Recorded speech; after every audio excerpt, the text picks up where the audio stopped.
Assalamualaikum warahmatullahi wabarakatuh. Saya akan menyampaikan materi pelajaran kelas 12 mengenai teks editorial.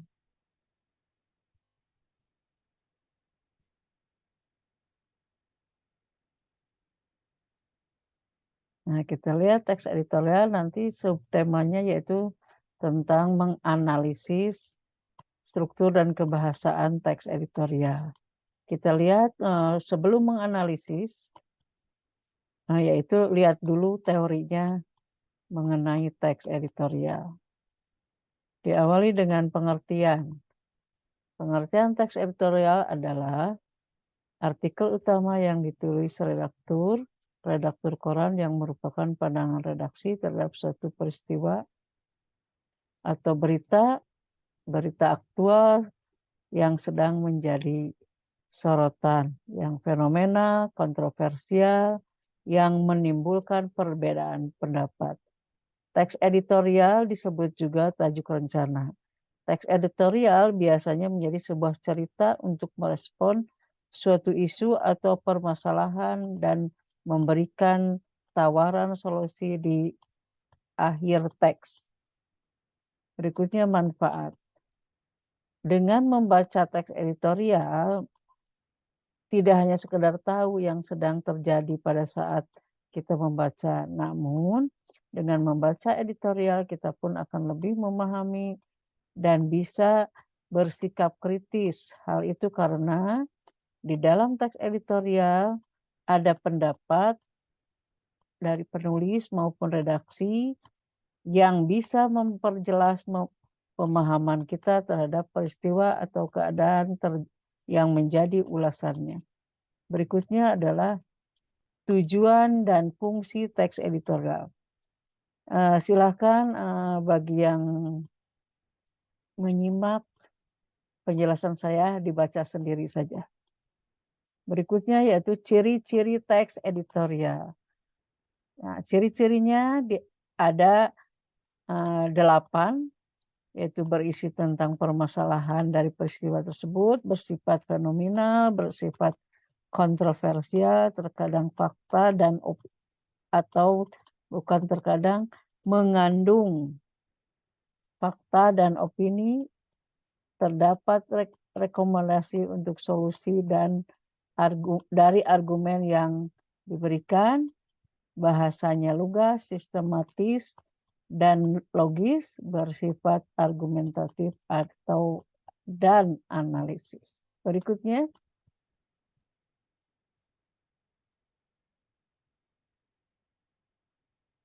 gaya penulisan teks editorial. Gaya penulisan teks editorial adalah eksposisi, yaitu bertujuan untuk mengklarifikasi, menjelaskan, atau mengevaluasi strategi pengembangannya mengikuti beragam pola seperti contoh, proses, sebab akibat, klarifikasi, definisi, analisis, komparasi, dan kontras. Berikutnya unsur-unsur teks editorial terdiri dari tesis, argumentasi, dan penegasan ulang. Jenis teks editorial ada deskriptif, argumentatif, dan aneka rupa. Struktur teks editorial ada pengenalan isu, ada penyampaian fakta atau pendapat atau argumen, ada penegasan. Kaidah kebahasaannya ada penggunaan kalimat retoris, ada menggunakan kata ganti petunjuk, dan seterusnya. Ada menggunakan kata-kata populer, ada penggunaan konjungsi kausalitas. Nah, silakan perbedaan opini dan faktanya silakan dibaca saja. Nah, ini contoh-contoh kalimat fakta, bisa dibaca sendiri.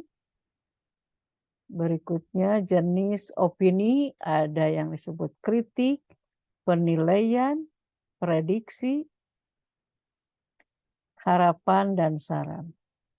Berikutnya, langkah-langkah dalam membuat teks editorial. Silakan dibaca saja.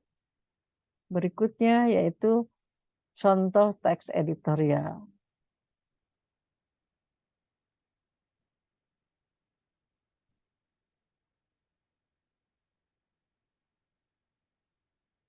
Nah, ini adalah yang pokok analisis struktur dan kaidah kebahasaan teks editorial berdasarkan sumber yang baru saja ditunjukkan.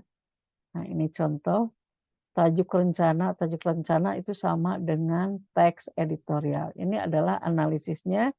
Tadi teksnya sudah, ada pengenalan isu, ada argumentasi,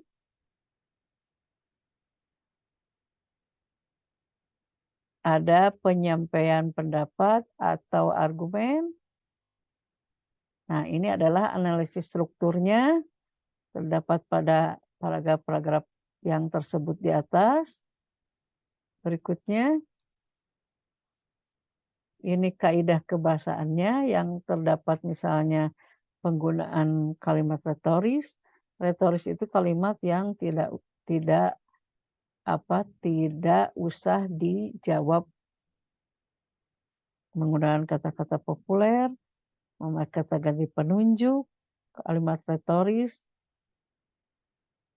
kata ganti penunjuk, dan penggunaan konjungsi kausalitas. Ini contoh kalimat faktanya. Berikut kalimat opini. Nah, ini kalimat opini yang terdapat pada teks yang sudah dicontohkan.